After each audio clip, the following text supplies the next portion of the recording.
Sagen wir St. Petersburg in Neva.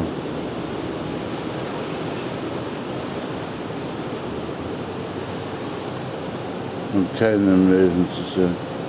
St. Petersburg ist die zweitgrößte Stadt der Russischen Föderation. Über die Stadt erzähle ich Ihnen ausführlich. Insel des Neva-Deltas. Diese Insel heißt die Vasiliusinsel.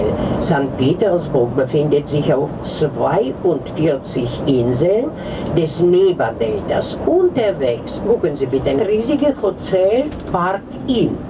Dieses Hotel ist für 2000 Gäste erbaut von der schwedischen Baufirma in den 70er Jahren des vorigen Jahrhunderts in der Sowjetzeit. Das ist Peter der Große, der Begründer der neuen Hauptstadt Russlands. Und das war seine Idee. Am 27. Mai, jährlich feiern wir an diesem Tag den Geburtstag der Stadt 1703 gegründet. Vergleichen Sie bitte mit Moskau. Moskau wurde in der Mitte des 12. Jahrhunderts, in der St. Petersburg verhältnismäßig junge Stadt ist. Die Stadt bekam den Namen des heiligen Apostels Peters, der gleichnamig mit dem Begründer der Stadt, mit Peter dem Großen war. Nach 10 Jahren, nach dem Tod des Begründers des ersten Sowjetstaates Lenin, der Name der Stadt bis heute ein Begriff, weil in Leningrad, und das steht in meinem Pass, ja, bin ich geboren, in Leningrad ging ich in die Mittelschule. In Leningrad habe ich die Pädagogische Hochschule absolviert. In den 90er Jahren des vorigen Jahrhunderts bekam die Stadt ihren ersten ursprünglichen Namen. Oft nennt man St. Petersburg Venedig des Nordens. Nur meiner Meinung nach, jede Stadt, die am Wasser liegt, kann man Venedig nennen. Bloß unsere Stadt liegt im Norden des Landes, deswegen Venedig des Nordens. 10% der Gesamtfläche der Stadt nimmt Wasser ein. Die Stadt liegt auf 42 Inseln des Neva-Deltas, habe ich Ihnen gesagt, und 68 Flüsse und Kanäle gibt es in der Stadt. Wir fahren mit Ihnen im Moment zum rechten Ufer des Neva-Flusses. Die Neva, das Wort Neva bedeutet neuer Fluss. Sumpf, Flüsse, Kanäle, Insel, Wälder, kleine Dörfer. Bloß das Gelände am Wasser hat Peter dem Großen sehr gut gefallen. Wissen Sie, in Russland gab es damals keine Akademie der Künste, keine Akademie der Wissenschaften. Er war in England, in Italien, er besuchte die europäischen Länder. So, und er hat zum Beispiel in der Schweiz,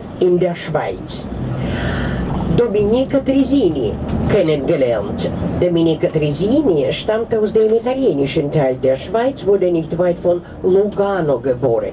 Und wissen Sie, bis heute ist Dominica Tresini, der Schweizer Architekt, in seiner Heimat fast nicht bekannt im Vergleich zu St. Petersburg, weil in seiner Jugendzeit verließ Dominica Tresini seine Heimat, verbrachte auf der riesigen Baustelle der neuen Hauptstadt Russlands sein ganzes Leben durch. Hier starb er und hier wurde er beigesetzt, auf dem Gelände des Klosters. Mit Recht nennen wir Dominica Tresini den ersten Architekten unserer Stadt. Erbaut in diese Kathedrale rein gehen wir mit Ihnen heute. Ein bisschen später, Dominica Tresini, der erste Architekt unserer Stadt. Ja. Aber in der Sowjetzeit wurde diese Kathedrale ganz anders verwendet. Wir haben Gott sei Dank keine Flüchtlinge, aber wir haben tausende Gastarbeiter aus den ehemaligen Sowjetrepubliken, aus Kaukasus, Ukraine. In der Regierungszeit Peters wurde an diesem Ufer des Neva Flusses die erste Universität gegründet. bitte sehr, das grün-weiße, langgezogene Gebäude beherbergte die orientalische Fakultät der großen Universität. Das rot-weiße, langgezogene nach hinten besteht aus 12 Teilen und ist heute in Besitz der historischen Fakultät der großen Universität. Links das klassizistische erbaute Bauwerk beherbergt die Akademie der Wissenschaften. Das nächste Bauwerk beherbergt das erste Museum, die Kunstkammer mit den weißen Säulenportikos, heute die Museen. Aber damals wurden sie für die Lagerhäuser erbaut. Und in diesen Lagerhäusern wurden die ausländischen Waren ausgestellt und aufbewahrt. 2 Leuchttürme, diese rote Säulen, die rechte ist schon in Sicht. 10 nach 10. 5. St. Petersburg, über 30 Jahre, ja. Was auf dein Portemonnaie auf? Und da leben.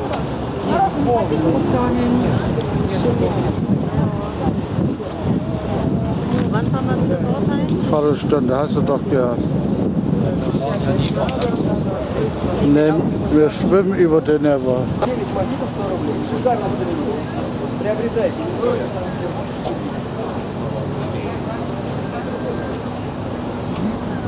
Магнит Санкт-Петербургский 9 за 100 рублей магниты, пожалуйста.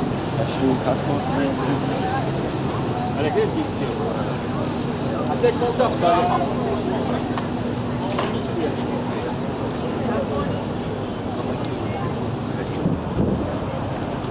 St. Petersburg, nach über 30 Jahren.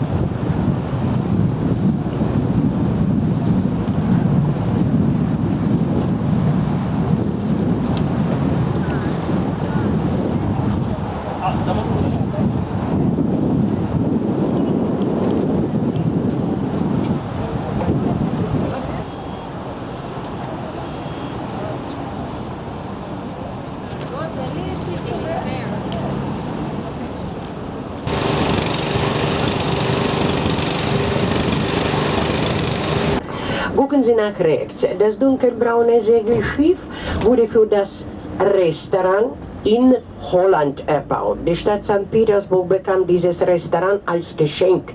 Das Restaurant am Wasser. Es wurde in Holland benannt, Fliegenden Holländer. Nun, wie bekannt, Peter der Große verbrachte genug viel Zeit.